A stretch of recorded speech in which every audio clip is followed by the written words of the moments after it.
My name's Alan Gibbons and I write books, picture books, early readers. I write junior books, ghost stories, thrillers, and even books for teachers. Writing starts with speaking and listening, starts with communication, starts with books, with reading.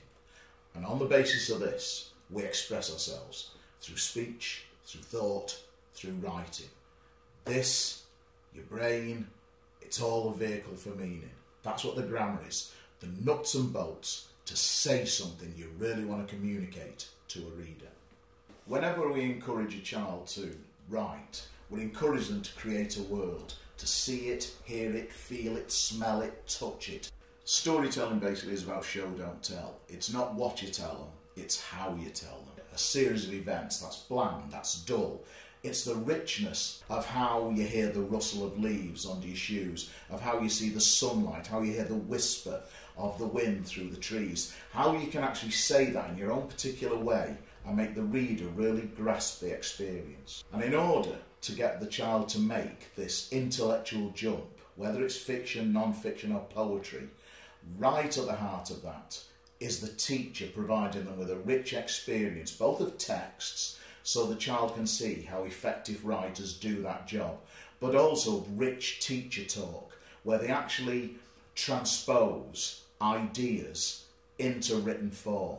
So the teacher becomes an older, more experienced writer, taking the apprentice forward step by step, so eventually they have their own means of expression.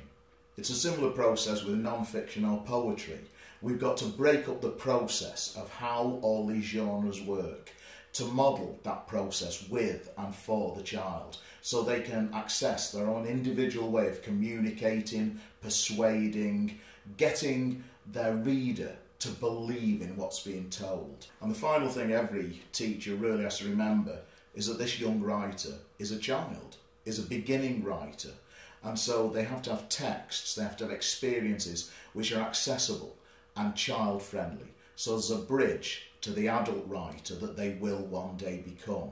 We can't start by thinking that this small child is an adult and needs cramming with adult information.